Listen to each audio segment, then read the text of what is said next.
Chegou o dia do terceiro jogo do Flamengo na Copa do Mundo de Clubes, que já está classificado em primeiro. O jogo vale 11 milhões de reais. 2 jogos, 83 milhões de reais. Gente, isso é premiação de competição grande aqui no futebol brasileiro. E também vou trazer aqui declaração do Zico, maior ídolo da história do Flamengo. Isso tudo e muito mais no vídeo de agora, mas antes gostaria de pedir para você se inscrever no canal, soltar o dedo no like, ativar a notificação e também compartilhar esse vídeo. Vamos lá, pessoal. O Flamengo já faturou nessa competição, na Copa do Mundo de Clubes, quase 28 milhões de dólares, que dá em torno de 150 milhões de reais. Caso o Flamengo vença o Los Angeles, vai ganhar mais 11 milhões de reais. E nas oitavas, se o Flamengo passar das oitavas para as quartas, o Flamengo vai ganhar mais 13 milhões de dólares. Ou seja, 2 milhões de dólares da vitória em cima do Los Angeles. E mais 13 por chegar às quartas, 15 milhões de dólares, que dá em torno de 83 milhões de reais. São 2 jogos extremamente importantes para o Flamengo, obviamente, para a visibilidade, a famosa internacionalização da marca, mas é extremamente importante também por conta da parte financeira. E nas oitavas, o Flamengo provavelmente vai pegar o Benfica, e eu não acho nenhum absurdo pensar numa vitória em cima do Benfica, e não estou falando isso por conta da situação envolvendo Flamengo e Chelsea, porque antes mesmo de Flamengo e Chelsea eu falei isso, que não era nenhum absurdo o Flamengo ganhar do Chelsea, e ganhou de uma maneira genuína, ganhou de uma maneira soberana, e diante do Benfica, não é nenhum absurdo, pelo contrário, eu acho que Flamengo e Benfica, o Flamengo chega como favorito para esse duelo. Então, de olho na competição e de olho também no bolso, o Mengão vai se preparando para pegar as equipes que vão encarar pela frente. Mudando de assunto agora, vamos falar do Zico, nada mais nada menos, maior ídolo da história do Flamengo. Por falar nisso, um debate que eu estava tendo com alguns amigos. Isso é muito pessoal, tá, gente? Idolatria é algo muito pessoal. Eu não critico ninguém por considerar tal jogador ídolo, por não considerar um jogador ídolo, repito, é algo pessoal. Mas de 2019 para cá, quem é o maior ídolo dessa geração? E o debate estava sendo entre Bruno Henrique, Arrascaeta e Gabigol. Quero saber qual é o seu voto. De 2019 para cá, quem é o maior ídolo? Quem você considera o maior ídolo? Bruno Henrique, Gabigol ou Arrascaeta? Diz aí a sua opinião. Eu tenho a minha. Se vocês quiserem saber a minha opinião, eu posso dar aqui futuramente no canal. Dar a opinião. Mas, enfim, quero a opinião de vocês, podem comentar à vontade.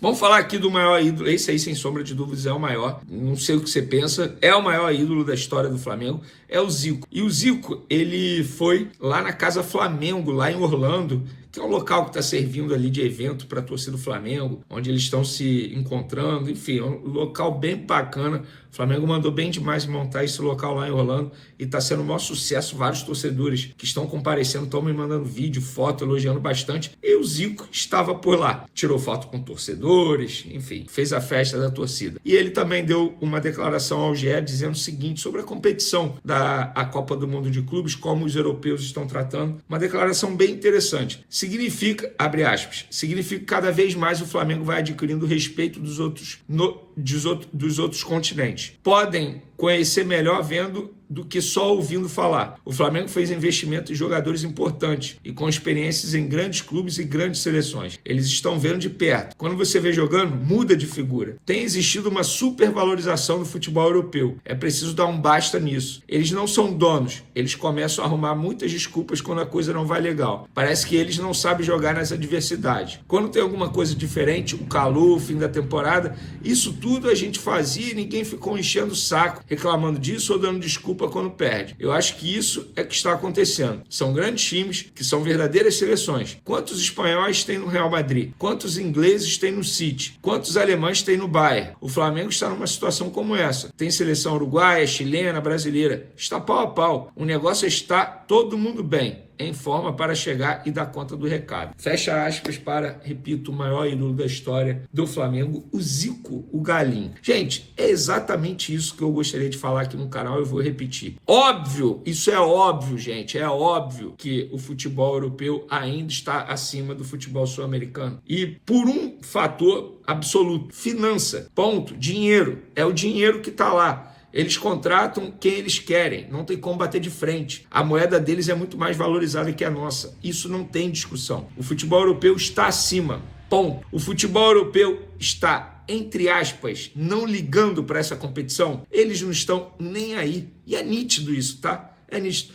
Ah, beleza, eles querem ganhar, beleza, mas eles não dão a valorização que nós, aqui do futebol sul-americano, a gente dá para um tipo de competição como essa. E tá tudo bem. Isso não é passar pano para os europeus, não, tá? Pelo contrário, eu acho que o futebol sul-americano, os brasileiros, tem que tirar proveito dessa situação. Se eles não estão dando o devido valor, o futebol brasileiro vai dar o devido valor. E está dando o devido valor. O futebol brasileiro vai dar a vida em campo para conseguir conquistar a vitória e, quem sabe, o título dessa competição, que para nós é uma competição maravilhosa. Se para eles não é, ninguém tá nem aí. Repito, os times brasileiros têm que tirar proveito. Agora, essa desculpinha de calor, de fim de calendário, isso não cola. Isso não cola. Beleza, o futebol brasileiro, os clubes brasileiros jogam na altitude. Os clubes europeus jogam em altitude? Não. As adversidades, elas precisam ser encaradas por esses clubes agora. Porque o futebol sul-americano sempre encarou. Sempre encarou. O Flamengo jogou contra o Liverpool. Pô, fim de temporada, o time destruído. O próprio Jorge Jesus falou isso na ocasião. Botafogo, ano passado, foi eliminado por Pachuca. Cara, repara só na quantidade de jogos que o Botafogo fez e o tempo que teve para poder se preparar para essa competição. Não teve tempo. O Palmeiras também passou pela mesma situação recentemente e ninguém falava nada. Agora que os europeus estão se dando mal diante dos brasileiros e dos sul-americanos,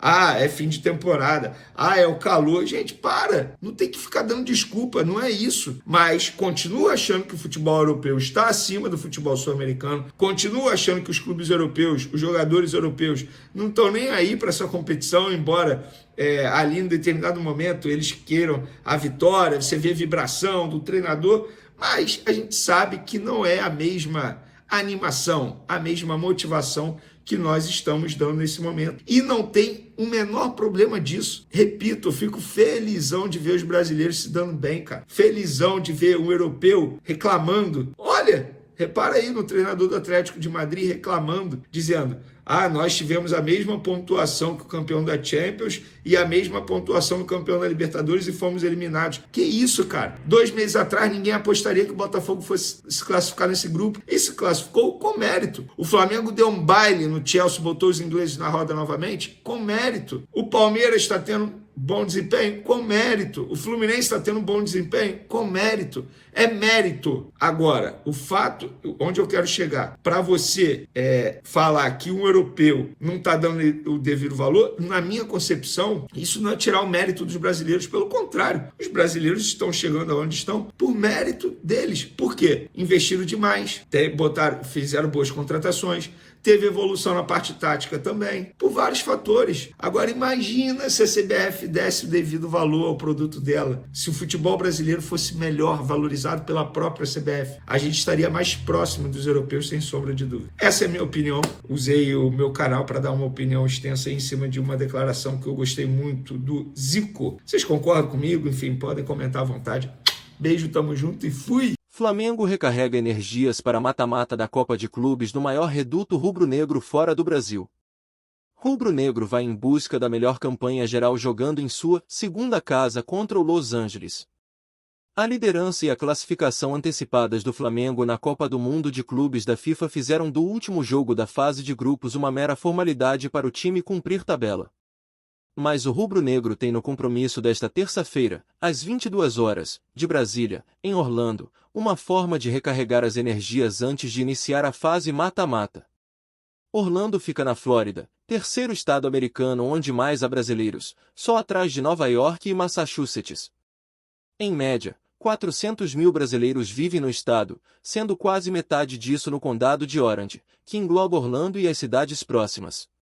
E lá virou a maior casa do Flamengo fora do Brasil, relação esta que foi fortalecida nos últimos anos, desde 2019, quando disputou e ganhou a Florida Cup, e nas últimas pré-temporadas realizadas em solo americano.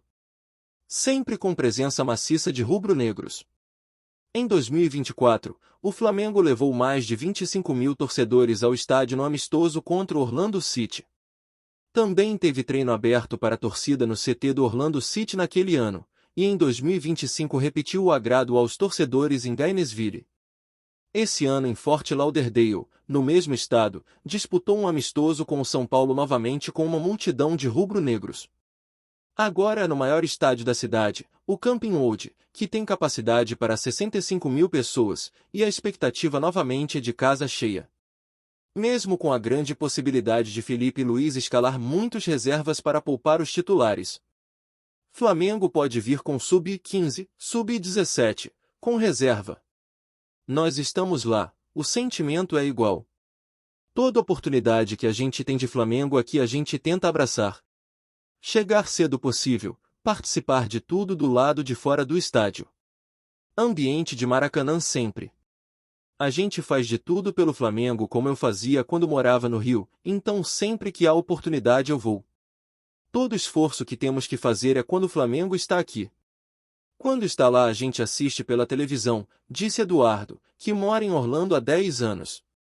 Até americanos estão sendo convertidos, como é o caso de Brian, morador de Jacksonville. Ele casou com a Tamires, nascida em Niterói, e se apaixonou pelo Flamengo junto. A ponto de tatuar um urubu trajado de Estátua da Liberdade segurando uma bandeira rubro-negra. A torcida do Flamengo, ao menos para os brasileiros aqui, é essencial. A gente se encontra durante os jogos, mata um pouquinho da saudade de casa, da comida. Então a nação está junta na Flórida, afirmou Tamires. Também não é novidade a presença do time de basquete do Flamengo na cidade, alguns amistosos já foram realizados contra o Orlando Magic. Além disso, está em Orlando a única loja licenciada do clube fora do Brasil. E o clube criou a Casa Flamengo lá para servir como ponto de encontro para os torcedores durante o torneio. Muitos brasileiros moram aqui. É uma cidade especial para todos os brasileiros, mas todo lugar que vamos sentimos que temos torcedores junto. No mundo todo. Temos muitos torcedores, especialmente nessa cidade sabemos que teremos muitos torcedores nossos. Eles estarão aqui e isso ajuda muito no jeito que jogamos. Esperamos um estádio lindo e uma ótima atmosfera, projetou o técnico Felipe Luiz. Melhor campanha geral? Além dos 2 milhões de dólares, cerca de 11 milhões de reais na cotação atual, pelo prêmio que a FIFA paga por vitória na fase de grupos, o jogo também pode valer ao Flamengo a melhor campanha geral. Competem com o Flamengo o Bayern de Munique, Alemanha, e a Juventus, Itália, ou o Manchester City, Londres, todos com 6 pontos. O time alemão encara o Benfica, Portugal, nesta terça, enquanto os italianos e ingleses se enfrentam na próxima quinta-feira.